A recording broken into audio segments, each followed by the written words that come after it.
when a struggling anti-Trump student walked into the parking lot that morning. She never could have imagined that the keys to a brand new truck and a life-changing gift had come from the most unexpected classmate. At the most prestigious New York business school, where privilege and old money ruled the halls, Barron Trump just proved that kindness knows no political boundaries. But before we dive in, let me know in the comments where you're watching from. Now picture this. Grace stands frozen, staring at the brand new Chevrolet Silverado in front of her. Her hands tremble as she reads the note tucked under the windshield wiper. Don't give up on your dreams. Use this to keep going. For your mom, for your future. The truck's emerald paint gleams under the morning sun. But what truly takes her breath away is what she finds inside. In the glove compartment, an envelope, thick with cash.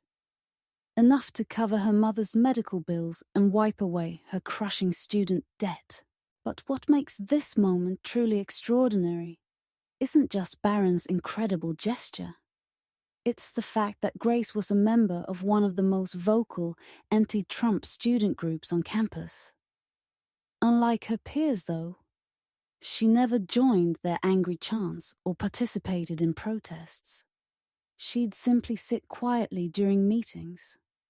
And when she passed Barron in their shared classes, she gave him the same polite nod she gave everyone else. What Grace didn't know was that Barron had been noticing things too. Her exhausted eyes after long commutes, the worn-out shoes she carefully maintained, and the phone calls she tried to hide when her mother's medical bills came due. And what he decided to do about it would shake the foundations of everything everyone on campus thought they knew about politics, privilege, and the true meaning of compassion.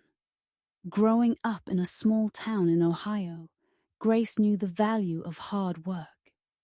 Her mother, a retired school teacher, had raised her alone after Grace's father passed away when she was just 6. They didn't have much, but they had each other. And her mother made sure Grace never gave up on her dreams. When Grace got accepted to this prestigious business school on a partial scholarship, it seemed like all those late-night studying had finally paid off. She was the first person from her high school to ever get into such a prestigious university. The whole town celebrated. Bake sales, car washes, anything to help her make it to New York. But life has a way of testing our faith. Just 2 months before Grace was set to start at the university, her mother was diagnosed with stage 3 cancer. The doctors were hopeful, but the treatment costs were astronomical. Grace considered declining her admission, but her mother wouldn't hear of it. "God didn't bring you this far to leave you here," she'd say, fighting back tears. So Grace found herself living on the outskirts of New York, sharing a tiny apartment with 3 other students, taking a 2-hour commute each way to campus. Between classes, she'd work at a coffee shop, sending every extra dollar home for her mother's treatment. Her student loans barely covered tuition, and each month brought new medical bills that seemed impossible to pay. Being at a university where most students drove luxury cars and wore designer clothes, Grace felt like an outsider. That's when she discovered the campus political groups. In a world where she felt invisible, they at least offered a sense of community. She chose the anti-Trump group, though something about their anger always made her uncomfortable. But in a place where everyone seemed to belong somewhere, could she afford to belong nowhere? Little did she know that her quiet struggle hadn't gone unnoticed. In fact, someone had been watching her with growing concern. Someone whose act of kindness would soon turn her world upside down and challenge everything she thought she knew about the Trump family. Life at the university wasn't anything like Grace had imagined. Each morning started at 4:30 a.m., catching the first train from New Jersey to make it to her 8 a.m. class. The train rides were her study hall, textbooks balanced on her lap, highlighting important passages while trying not to fall asleep. Some days, she'd have to choose between buying lunch or saving that money for her mother's medication. The contrast between her reality and her classmates' lives was stark. While others complained about their favorite restaurants being fully booked, Grace would quietly eat her packed sandwich in the library, using that time to catch up on assignments. Her worn shoes and simple clothes stood out in a sea of Gucci and Prada, but she held her head high, remembering her mother's words about dignity being worth more than designer labels. During advanced economics, she'd often noticed Barron Trump sitting a few rows ahead. Unlike what the anti-Trump group claimed, he wasn't arrogant or showy. He took notes diligently, helped other students when they struggled, and never flaunted his family name. Sometimes their eyes would meet, and he'd give a small, understanding smile, the kind that made Grace wonder if he saw right through her carefully maintained facade. The anti-Trump group met every Thursday in the student center. Grace would sit in the back, nodding along, but never joining the heated discussions. She noticed how they lowered their voices when talking about Barron, sharing gossip and making assumptions about him. Something about their words felt hollow, especially when she'd see him the next day, quietly helping a struggling classmate understand a difficult concept. But everything changed that rainy Tuesday morning. Grace had just gotten off another draining phone call with the hospital's billing department. Her mother's latest treatment had depleted their emergency fund, and the next round was starting soon. As she wiped away tears in the empty classroom, she didn't notice Barron walking past the door. Didn't see him pause, his face filled with concern, as he overheard her desperate conversation. That evening, as Grace prepared for another long commute home, she had no idea that Barron Trump was about to set in motion something that would change not just her life, but the very essence of what everyone there thought they knew about wealth, privilege, and the true nature of compassion. Barron noticed Grace during their first shared class, not because she was part of the anti-Trump group. He was used to that by now, but because of how different she seemed from the others. While they shouted slogans, she remained quiet. While they glared at him, she simply focused on her studies. But what really caught his attention were the signs that most people missed. Her shoes, carefully polished but wearing thin. The way she'd save half her coffee for afternoon classes to avoid buying another one. How she'd sometimes doze off during morning lectures, exhausted from what he later learned was a grueling commute. Small details that painted a picture of silent struggle. That rainy Tuesday changed everything. Barron was heading to the library when he overheard Grace's phone call with the hospital. Her voice, usually composed, was breaking as she begged for more time to pay her mother's medical bills. Something in her tone reminded him of his own mother's words about responsibility and compassion in this world. Melania had told him, "People will judge you before they know you, but true character isn't about who people think you are. It's about what you do when no one's looking." That evening, Barron made some calls. First, to the dealership about the Silverado he'd noticed and greatly admired during class breaks. Then to his bank, arranging for the funds her mother needed. Not because he wanted recognition. Not because he wanted to prove anything to his critics.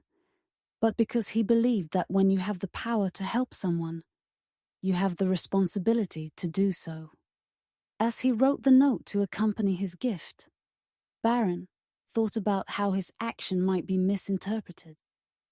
Some would call it showing off. Others would search for political motives. But none of that mattered. What mattered was that somewhere in Ohio, a mother would get her treatment, and her daughter would stop having to choose between an education and her mother's life. The morning Grace discovered the Silverado would forever be etched in campus history. Standing there in the parking lot, she read the note again and again, her hands shaking. The envelope in the glove compartment contained enough money to cover not just her mother's next round of treatment, but the entire remaining cost of her care. For the first time in months, Grace felt like she could breathe. No more choosing between textbooks and medical bills. No more 2-hour commutes on crowded trains. No more lying to her mother about having enough to eat. The weight of constant worry lifted from her shoulders, replaced by something she hadn't felt in a long time: hope. The morning Grace discovered the Silverado would forever be etched in campus history. Standing there in the parking lot, she read the note again and again, her hands shaking. The envelope in the glove compartment contained enough money to cover not just her mother's next round of treatment, but the entire remaining cost of her care. For the first time in months, Grace felt like she could breathe. No more choosing between textbooks and medical bills. No more 2-hour commutes on crowded trains. No more lying to her mother about having enough to eat. The weight of constant worry lifted from her shoulders, replaced by something she hadn't felt in a long time: hope. But it wasn't just about the money or the truck. It was about being seen. Someone had noticed her struggle, understood her pain, and reached out with exactly what she needed. And that someone was Barron Trump, the very person her political group spent so much time criticizing. Grace sat in the driver's seat of her new truck, tears streaming down her face as she called her mother. "Mom," she whispered, her voice breaking. "You're going to get better. We can afford the treatment now." On the other end of the line, her mother began to cry too, asking who their guardian angel was. Grace looked across the parking lot, where Barron was walking to class, head down. Act as if he hadn't just changed someone's entire world, she thought. That evening, as Grace drove home, a trip that now took just 30 minutes instead of 2 hours, she couldn't stop thinking about the quiet kindness she'd witnessed. The same person her group labeled as privileged and out of touch had shown more understanding of her struggles than anyone else. "You know what the funny thing is?" Grace told a friend as they watched the anti-Trump group's numbers dwindle. "They're so busy fighting against what they think wealth and privilege look like that they can't recognize true privilege. The privilege of being able to help others without wanting anything in return." The next morning, Grace found Barron sitting alone in the library's quiet study area. Her heart was pounding as she approached his table, but she knew this conversation needed to happen. "Thank you," she said softly, sliding into the chair across from him. "I don't even know how to begin to express my gratitude." Barron looked up from his textbook, offering that same gentle smile she'd seen in class. "You don't have to thank me, Grace." "But I do," she insisted, her voice trembling slightly. "Not just for the truck and the money, but for seeing me, for understanding." She paused, gathering courage for what she needed to say next. "I need to confess something." Barron closed his book, giving her his full attention. "I joined that group." Grace's eyes welled with tears. "I was so lost when I came here. Everything was so overwhelming. The wealth, the pressure, my mum's illness. I thought if I joined them, I'd finally belong somewhere. She expected judgment in his eyes, but found only understanding. You know, Barron replied thoughtfully, my father always says that the loudest voices often belong to the most insecure people. But it's the quiet ones, the ones who work hard without complaining, who help others without seeking credit. Those are the ones who truly make America great. Grace wiped away a tear. I left the group yesterday, she continued. They wanted me to reject your help, to choose their ideology over my mother's life. And what did you choose? Barron asked, though his smile suggested he already knew the answer. I chose truth, Grace replied. I chose gratitude over grudges. I chose to see people as they are, not as others say they should be. Word of Grace's confrontation with the anti-Trump group spread like wildfire. But unlike the narratives that usually dominated campus politics, this one was different. This was a story about real people, real struggles, and real kindness. Students who had never spoken up before started sharing their own stories. A sophomore who revealed how Barron had tutored him in economics for weeks, refusing any payment. A cafeteria worker who told about the time he'd quietly paid for a student's meal plan when she ran out of funds.